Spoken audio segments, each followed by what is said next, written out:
Assalamualaikum warahmatullahi wabarakatuh. Perkenalkan, nama saya Yebi Febri, MPM B1A022049. Baiklah, di sini saya akan membahas tentang mata kuliah hukum perdata yang berfokus pada hukum perikatan. Oke, selanjutnya yaitu perikatan.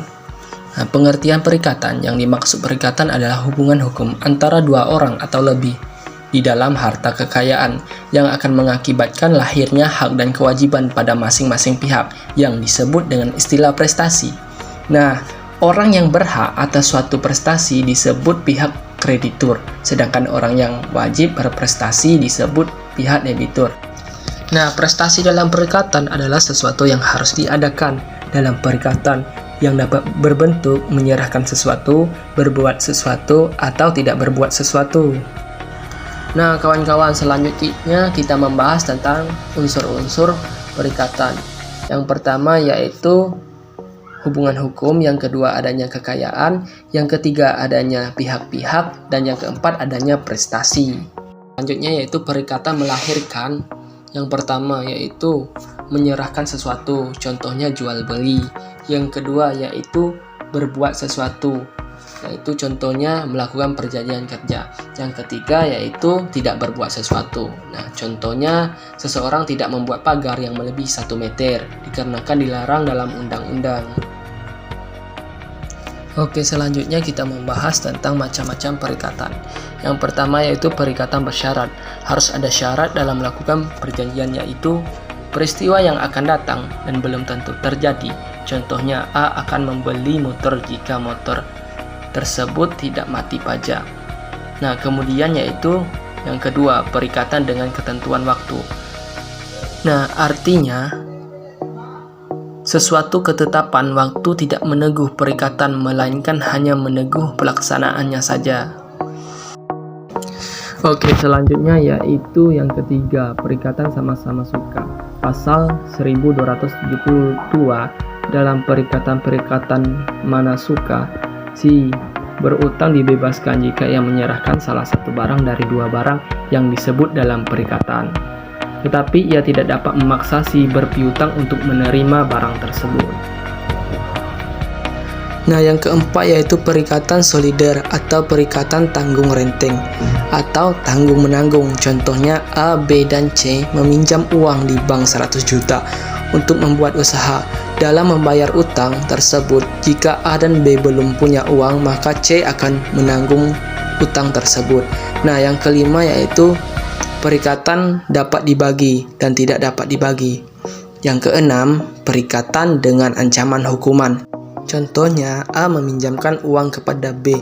Jika B tidak mengembalikan uang, maka diancam akan penjara. Kemudian yaitu yang ketujuh, perikatan karena undang-undang. Itulah 7 macam-macam perikatan. Nah, selanjutnya yaitu sumber-sumber perikatan. Yang pertama yaitu undang-undang, yang kedua perjanjian. Nah, kita kembali lagi kepada membahas prestasi. Prestasi merupakan objek perikatan. Adapun jenis-jenis prestasi yaitu menyerahkan sesuatu, berbuat sesuatu, tidak berbuat sesuatu. Nah, selanjutnya yaitu syarat prestasi. Yang pertama yaitu tertentu atau dapat ditentukan. Yang kedua, dimungkinkan untuk dilaksanakan. Yang ketiga, diperkenankan oleh peraturan perundang-undang, yaitu tidak melanggar undang-undang, tidak melanggar ketertiban umum, dan tidak melanggar kesusilaan. Nah, biasanya dalam perikatan itu ada oknum-oknum yang tidak melaksanakan prestasi. Debitur yang tidak melaksanakan prestasi itu disebut dengan wan prestasi.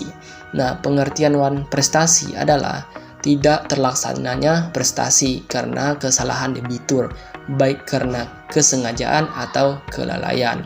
Nah, bentuk-bentuk wan prestasi. Yang pertama, tidak terlaksananya prestasi sama sekali. Yang kedua, keliru melaksanakan sesuatu. Yang ketiga, tidak tunai melaksanakan sesuatu. Yang keempat, terlambat melaksanakan sesuatu. Dan yang kelima, melaksanakan sesuatu yang tidak diperkenankan. Itu akibat wan prestasi. Yang pertama yaitu pemenuhan prestasi. Yang kedua, pembatalan perjanjian. Yang ketiga, ganti rugi. Yang keempat, pembatalan perjanjian disertai ganti rugi yang berupa biaya yang telah dikeluarkan, kerugian dan keuntungan. Selanjutnya yaitu kita membahas tentang overmark. Nah, overmark dalam prestasi itu sering terjadi. Overmark, pengertian overmark adalah keadaan tidak dipenuhi prestasi oleh seseorang karena terjadi peristiwa yang tidak dapat diketahui atau tidak dapat diduga akan terjadinya ketika membuat perikatan. Kemudian yaitu jenis-jenis overmark. Yang pertama yaitu overmark mutlak. Overmark yang berakibatkan perikatan bagaimanapun tidak mungkin bisa dilaksanakan. Yang kedua yaitu overmark relatif. Overmark yang berakibatkan perikatan hanya dapat dilaksanakan dengan pengorbanan B yang sangat besar sehingga sepantasnya A tidak menuntut penuh prestasi tersebut. Nah, yang ketiga yaitu overmark lengkap adalah suatu keadaan memaksa yang mengakibatkan seluruh prestasi tidak mungkin dilaksanakan karena barangnya musnah seluruh atau keseluruhannya.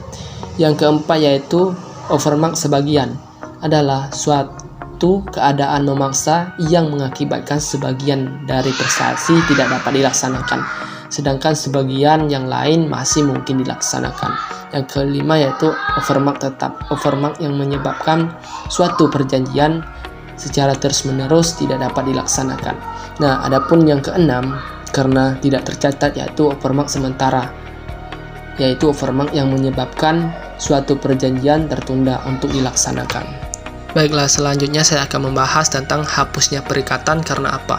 Yang pertama yaitu pembayaran, yang kedua yaitu pembaruan hutang atau novasi, yang ketiga yaitu perjumpaan hutang atau kompensasi, yang keempat yaitu pencampuran hutang, yang kelima yaitu pembebasan hutang, yang ketujuh musnahnya barang yang terhutang, yang kedelapan pembatalan perjanjian, yang kesembilan berlakunya syarat batal, yang kesepuluh lewatnya waktu.